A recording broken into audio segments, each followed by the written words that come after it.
Shalom, shalom bien-aimés dans le Seigneur. Rhapsodie des réalités du lundi 5 mai 2025.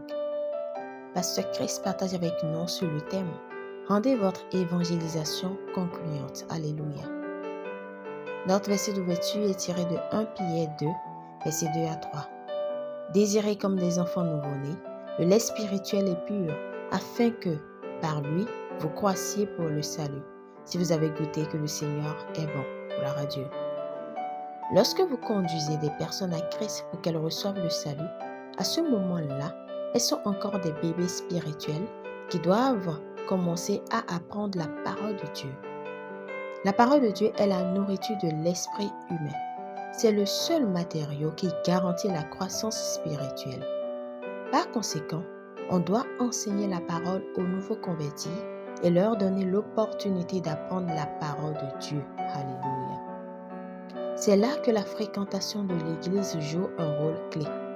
Lorsque vous gagnez des âmes, emmenez-les immédiatement à l'Église locale où elles peuvent participer aux choses de Dieu et être formées et bien nourries spirituellement.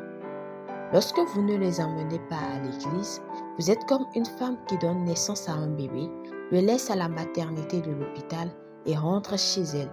C'est absurde. Il est important d'emmener dans votre église ceux que vous avez conduits à Christ. Ne leur dites pas d'aller dans n'importe quelle bonne église. C'est comme si vous aviez un enfant et que vous disiez « cet enfant peut aller chez n'importe quelle mère ».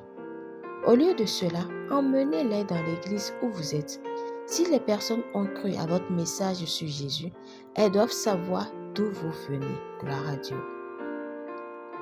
Lorsque vous les emmenez à votre église, vous pouvez garantir leur croissance spirituelle parce que vous savez ce qu'elles vont entendre. Mettez-les en contact avec quelqu'un de votre église, un responsable ou même le pasteur. Faites-leur savoir que vous êtes enthousiaste à l'idée de leur salut et que les autres le seront aussi. Rendez votre évangélisation concluante. Aidez les personnes à comprendre que leur croissance en Christ est une priorité et que l'Église est le meilleur environnement pour qu'elles s'épanouissent spirituellement. Si vous n'êtes pas encore membre d'une Église locale ou si vous en cherchez une, vous pouvez trouver une Église Croissant-Bâti près de chez vous ou vous connecter sur www.croissantbâti.org pour plus d'informations. Prière. Cher Père, merci pour le privilège de conduire les personnes à Christ et de les guider dans leur voyage de foi. J'évangélise avec sagesse et précision en m'assurant que ceux que je conduis à toi sont nourris et établis dans la vérité. Merci pour l'Église qui est un lieu de croissance, de communion et de formation dans la justice. Au nom de Jésus, Amen.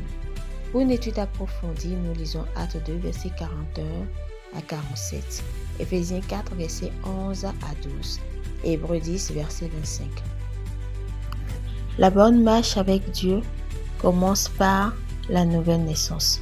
Si vous n'êtes pas encore né de nouveau, nous vous invitons à faire de Jésus-Christ le Seigneur de votre vie, en priant ainsi de tout votre cœur et de manière à vous entendre. Prions. Ô Seigneur Dieu, je crois de tout mon cœur en Jésus-Christ, Fils du Dieu vivant. Je crois qu'il est mort pour moi et Dieu l'a ressuscité des morts. Je crois qu'il est vivant aujourd'hui. Je confesse de ma bouche que Jésus-Christ est le Seigneur de ma vie à partir d'aujourd'hui. Par lui et en son nom, j'ai la vie éternelle. Je suis né de nouveau. Merci Seigneur d'avoir sauvé mon âme. Je suis désormais un enfant de Dieu. Alléluia. Vous pouvez lire Romains 10, versets 9 à 10. Félicitations si vous avez fait cette prière. Vous êtes désormais un enfant de Dieu.